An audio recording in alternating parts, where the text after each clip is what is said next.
Hola, ¿qué tal? Curiosos de la innovación y de la propiedad intelectual. En este vídeo quiero explicarte cómo se calculan las indemnizaciones por delitos contra la propiedad intelectual, es decir, cómo se valora, se calcula, se cuantifica esa responsabilidad civil que se va a solicitar, se va a reclamar junto con un delito de propiedad intelectual. ¿Qué voy a hablar en este vídeo?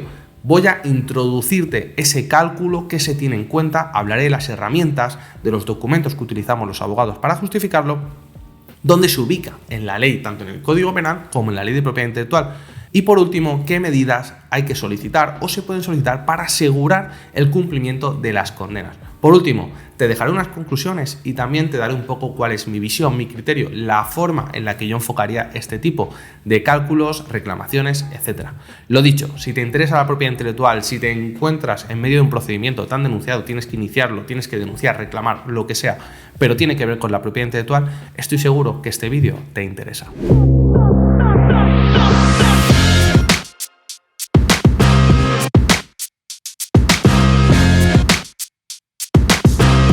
Vamos a hablar de cómo se calcula la indemnización y la responsabilidad civil en el caso de los delitos contra la propiedad intelectual. Y es que si perseguimos un delito hay que tener claro cuál va a ser la indemnización que se va a solicitar luego para la víctima, para el perjudicado por culpa de este delito, ¿vale? Que no solamente van a ser los ingresos que ha obtenido la otra parte, sino, como ahora veremos, se pueden calcular y hay que tener en cuenta qué dicen las leyes. Antes de nada, te invito a que te suscribas al canal si todavía no lo estás. Y por supuesto, que actives la campanita para recibir notificaciones de nuevos vídeos. Así podrás recibir, pues yo que sé, cada vez que se suba un vídeo, que te avise la plataforma. Y por supuesto, si te parecen interesantes estos vídeos, la manera que tienes de hacérmelo saber es dándole me gusta al vídeo en ese botón que tienes abajo. Por último, comenta, ya sea para dar las gracias, para informar de, oye, por más resultado útil, o incluso para añadir información. Muchas veces en los comentarios podemos seguir aprendiendo o podemos seguir compartiendo conocimiento para las personas que después de ti llegarán a ver este vídeo.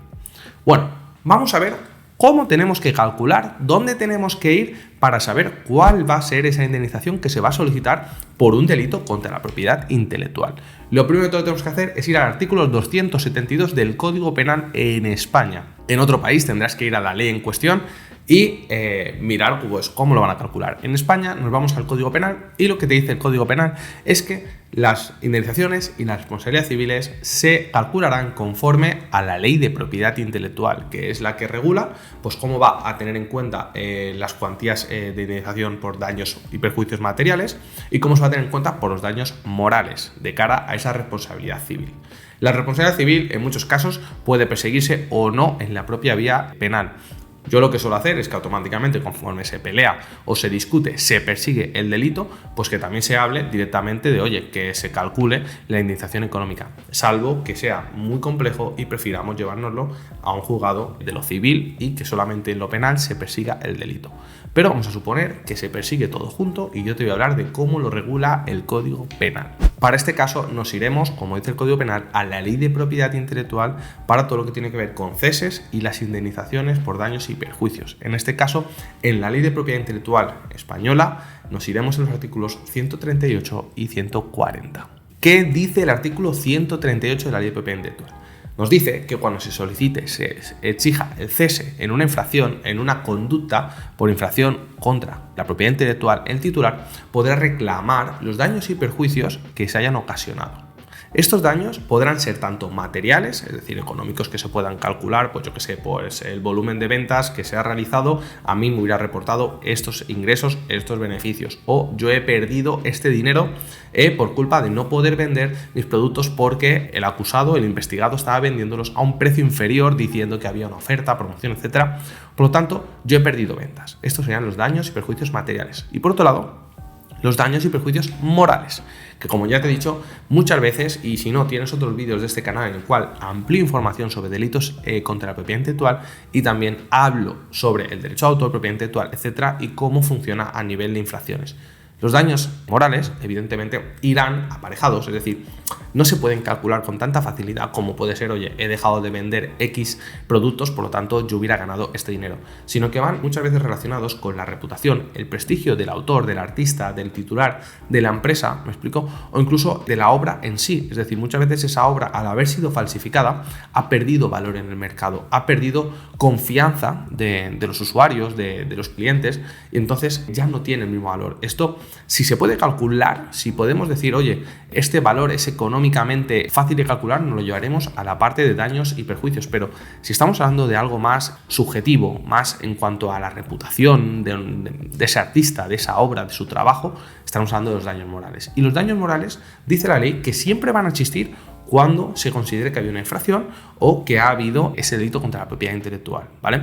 Muchas veces los daños morales pues tendrán que ser un poco a tanto alzado, por eso, como te digo en este vídeo, es muy importante que sepamos justificar, cuantificar las cantidades que realmente vamos a reclamar, ya sea en la parte civil o en este caso, como estamos hablando, en los delitos contra la propiedad intelectual. Además de los daños y perjuicios, ¿qué puede reclamar el perjudicado, la víctima en este caso de delitos? Dice el artículo 138 que se podrá solicitar la publicación, la difusión total o parcial, la parte que nos interese de esa resolución judicial que caiga. Es decir, si se ha cometido un delito contra la propiedad intelectual y se ha condenado a una persona o a una empresa por delito contra la propiedad intelectual, podemos solicitar que a costa de esa empresa o esa persona, si hay que pagarlo, que sea esa persona quien lo pague, se publique en los diarios locales, en los periódicos de tu país o en algún sitio, una página web referente, por ejemplo, pues en el sector del arte o, por ejemplo, si hablamos de películas, de música, pues que tenga que ver, que se haga esa difusión. Es decir, al final el objetivo es que los usuarios que puedan haberse visto afectados o que hayan percibido que ha habido pues cierto problema o que ese perjuicio, o sea, no podemos hablar en casos porque cada caso hay que analizarlo, entonces yo te estoy dando a nivel genérico. Entonces también se puede reclamar esa difusión y siempre va a estar justificada. Ahora, cuando queremos hablar de cuál es la responsabilidad civil, nos vamos al artículo 140 de la Ley de Propiedad Intelectual.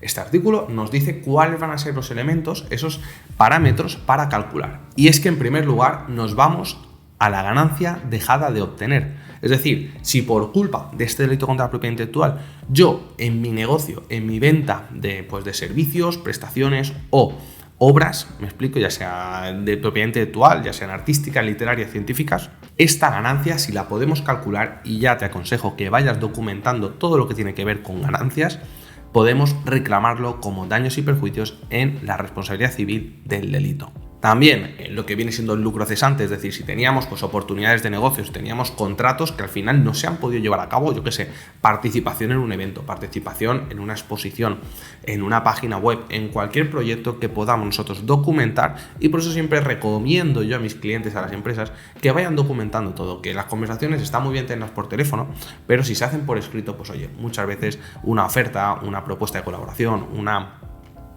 propuesta pues, oye, de publicidad, lo que sea, que pudiera eso cuantificarse, siempre es importante que lo podamos tener por escrito, documentado y que lo podamos utilizar de cara a un procedimiento judicial. Entonces, todo esto debemos saber documentarlo, y el artículo 140 de la Ley de Propiedad Intelectual y en consecuencia el 272 del Código Penal nos permiten incluirlo como daños y perjuicios en la reclamación de responsabilidad civil. ¿Qué más podemos incluir? Pues lógicamente, para calcular todo esto, ¿qué necesitamos? Hacer una investigación, invertir, pues oye, en auditores, invertir en peritos, en economistas, lo que sea necesario dependiendo, pues yo que sé, en informático, o sea, un perito informático, si estamos hablando de accesos, de páginas web, etcétera, dependiendo de cómo se haya cometido el delito, vamos a tener que hacer una investigación. Todos estos costes y gastos se pueden reclamar y se pueden incluir en los daños y perjuicios y en la responsabilidad civil. Lógicamente, se podrán incluir, quiere decir que tienes que adelantar el dinero o que la investigación, pues, se tiene que haber hecho ya, o sea, se tiene que poder justificar ese gasto. No podemos decir, oye, tenemos estos presupuestos de esta investigación. No, normalmente la justicia, por el momento, lo que piden los jueces y principalmente lo que se hace es que tú tienes que haber hecho el desembolso, tú tienes que haber avanzado todo ese trabajo y una vez tenemos los resultados, pues oye, se solicita como indemnización ese gasto. Si pedimos presupuestos, pues ¿qué vamos a hacer? Pues que el otro realmente nos diga, no, pues este presupuesto es caro o este presupuesto no es necesario, etcétera, etcétera. Por eso, yo lo que recomiendo es que se haga una estrategia de cómo se documenta toda esa inflación, cómo se documentan esos daños y perjuicios materiales y morales y, por último, presentarlo todo en bloque lo antes posible al juzgado en la fase de instrucción o de investigación para que se tenga en cuenta y de cara a solicitar fianzas, solicitar esas medidas cautelares que ahora te comentaré para el pago de los posibles daños y perjuicios, que lo tengamos en cuenta y sobre todo siempre bien documentado para que el abogado lo pueda razonar y justificar correctamente y el juzgado pues no se oponga o no diga, oye, pues no lo veo razonado, etcétera, etcétera. Entonces, llegados a este punto y teniendo en cuenta estos artículos que te he comentado, que como te digo, siempre son libres de acceso libre a través de Google, pones Ley de Propiedad Intelectual y buscas los artículos. Código Penal Español y buscas el artículo 272 para hablar de indemnizaciones. Es fácil, no tienes tampoco que saberlo, simplemente te los he comentado para contextualizar, para que te ubiques, ¿vale? Si además eres estudiante o eres una persona que se dedica profesionalmente pues, a este sector, pues mira, ya te los he ubicado y ya lo tienes aquí rápido. Entonces vamos a hablar ahora de cómo se calcula la indemnización por un delito de propiedad intelectual. Para fijar la cuantía de la indemnización, lo primero que tenemos que tener en cuenta es la consecuencia económica negativa que ha resultado de este delito, de esta comisión de delito contra la propiedad intelectual. Entre ellas va a estar la pérdida de beneficios, de oportunidades de negocio, lucro cesante, todo lo que podamos cuantificar y lógicamente motivar. Ya te lo he dicho, si tienes que tirar de informes, si necesitas economistas que estén avalando o que estén calculando eso, si necesitas un informático, etcétera, que lo podamos justificar, ¿vale? Todos esos beneficios, oportunidades, etcétera, etcétera, esa pérdida de valor de ganancias.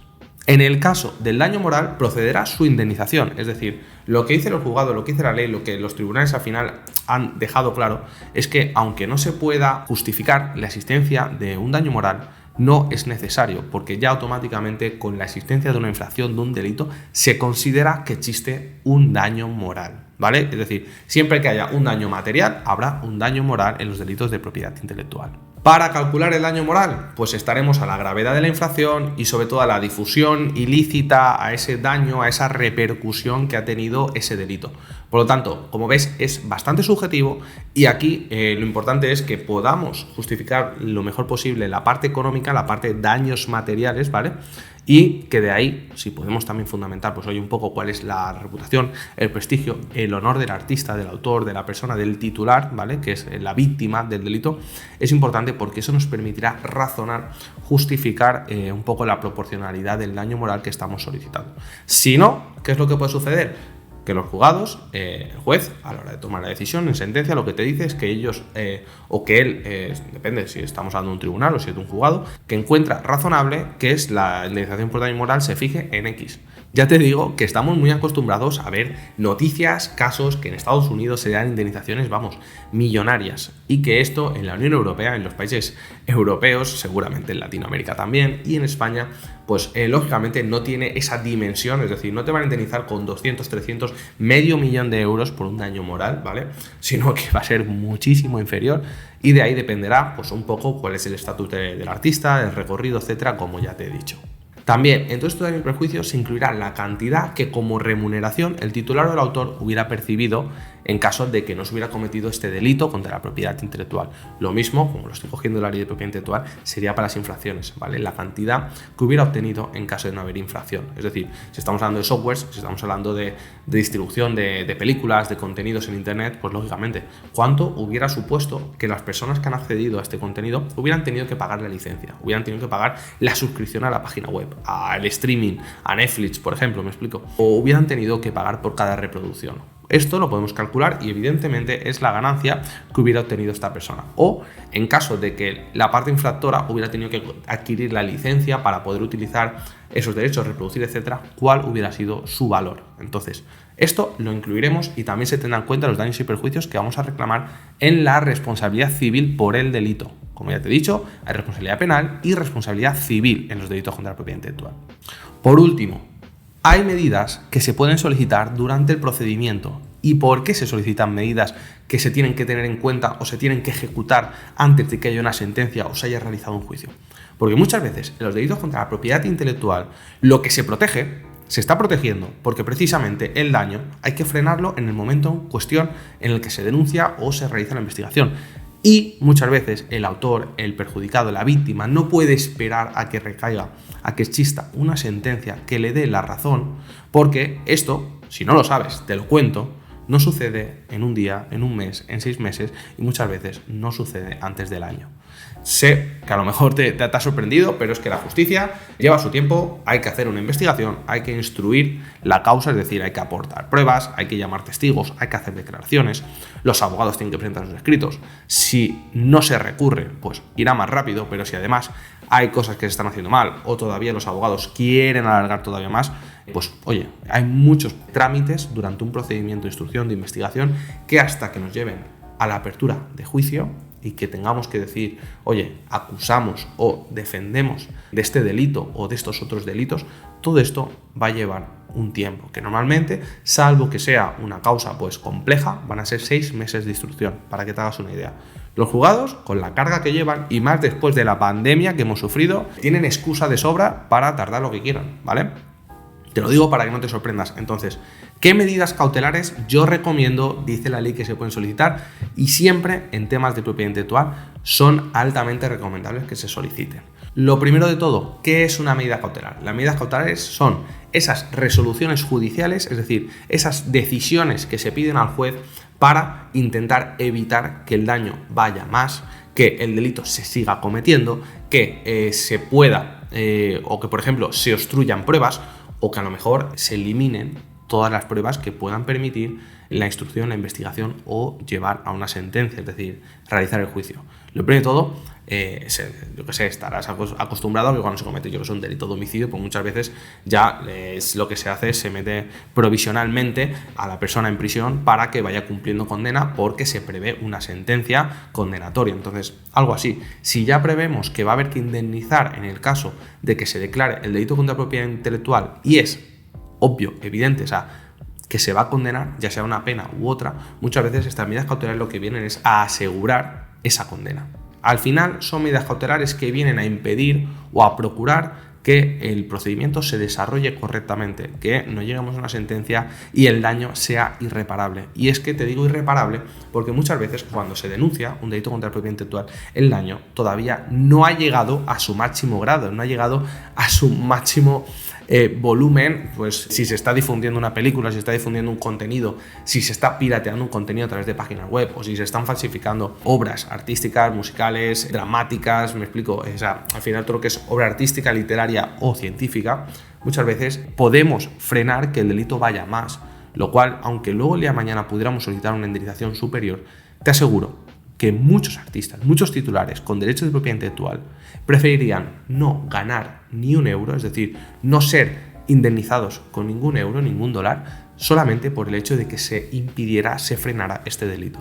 Entonces, para evitar que los daños, que la sentencia el día de mañana no sea papel mojado, es decir, que se pueda ejecutar, que se pueda llevar a cabo la resolución del juez, para eso muchas veces son necesarias, imprescindibles medidas cautelares. Y para eso los abogados las solicitamos, las motivamos, las justificamos y los jueces deciden sobre ellas. ¿Qué tipo de medidas cautelares se pueden solicitar? Pues por ejemplo, en el caso de bienes falsificados, pirateados, pues la incautación de los bienes, que se intervengan, que se depositen los ingresos que está obteniendo pues la parte denunciada. Es decir, si se están vendiendo productos falsificados, pues que todo ese dinero se deposite, se incaute para el día de mañana hacer frente a la posible futura indemnización. También, en el caso de que sea una actividad, que se decrete la suspensión de la actividad, pues es la difusión, la reproducción de una obra, el acceso a una página web, pues todo esto que se cese la actividad, porque no tiene sentido que si el procedimiento dura más de un año, 2, 3, lo que tenga que durar por la complejidad del procedimiento, que el delito se siga cometiendo. En el caso de que la infracción pues sean ejemplares físicos, que sea una infracción, un plagio, que se haya reproducido un objeto con derecho de propiedad intelectual de forma física. En su caso, la incautación, el embargo de los bienes. ¿Para qué? Pues como te digo, para que se dejen de vender, se quiten, se eliminen de lo que es el tráfico económico, que dejen de estar disponibles en el mercado. Es lógico que ningún consumidor, ningún usuario más pueda acceder a ellos. En el caso de que sean servicios, pues la suspensión de los servicios. Y por supuesto, si para esta infracción, para este delito de la propiedad intelectual ha sido necesario pues herramientas, maquinaria, recursos, herramientas, también que se incauten, que se bloqueen para que no se puedan seguir utilizando. Al final, esto viene a ser un concepto bastante generalista, porque si para un tipo de delitos, pues en este caso estamos hablando del tema de Internet, pues tenemos que tener en cuenta pues herramientas, sistemas, servicios que se tienen en uso en Internet, y si estamos hablando de objetos físicos, pues lógicamente tendremos que tener claro que lo que se tiene que incautar no es una página web muchas veces si se está vendiendo de forma física, sino que se tienen que incautar todos los bienes, los medios, los recursos que se están utilizando para producirlos y por supuesto para distribuirlos. Por lo tanto, si se puede justificar, es importante que solicitemos estas medidas cautelares y que defendamos que el juzgado tiene que llevarlas a cabo. Por último, y a modo de conclusiones, quiero decirte que en el sector de la propiedad intelectual, a la hora de calcular indemnizaciones, como ya hemos visto, todo lo que tiene que ver con los daños y perjuicios materiales, económicos, etcétera, es importante que los sepamos valorar, que los podamos motivar y justificar delante del juzgado. Para ello, ¿qué utilizamos? Pues utilizamos todas esas pruebas documentales, es decir, información que podemos encontrar en Internet, en páginas web, en los servicios, en la publicidad, en los catálogos, todo lo que tenga que ver con los bienes que son objeto de este delito o las prestaciones que son objeto de este delito contra la propiedad intelectual. Pero también lo vamos a poder justificar, motivar con periciales, informes de profesionales que se dedican a ello, evidentemente, que tienen un conocimiento, que son expertos o que son peritos judiciales para ello. Por ejemplo, tenemos que calcular cuál ha sido la pérdida económica de ganancia, etcétera. Pues muchas veces con un informe económico podríamos llegar a demostrar, oye, la cantidad se vendía tanto, la previsión de mercado era esta, etcétera, etcétera. El lucro cesante, la ganancia dejada de obtener es esta, ¿vale?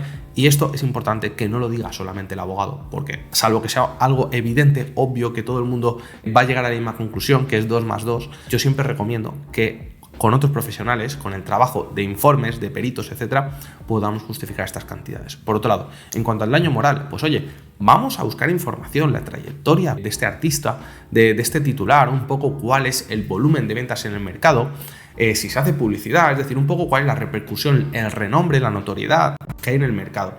Al final es muy subjetivo, pero lógicamente si invertimos más, es decir, tanto invertimos a nivel de esfuerzos, de tiempo y lógicamente recursos económicos, si invertimos más en justificar los daños y perjuicios, te aseguro que será más fácil defenderlos y que el día de mañana una sentencia te los valore y te los conceda. ¿Por qué? Porque si no, los jueces pueden modular las indemnizaciones, pueden decir, oye, razonablemente considero que la indemnización no es el 100% de lo que pide la víctima, sino que tiene que ser el 50% de lo que pide.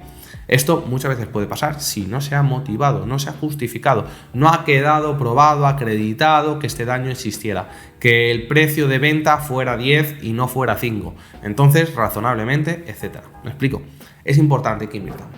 Por eso, ¿cuál es el mejor consejo?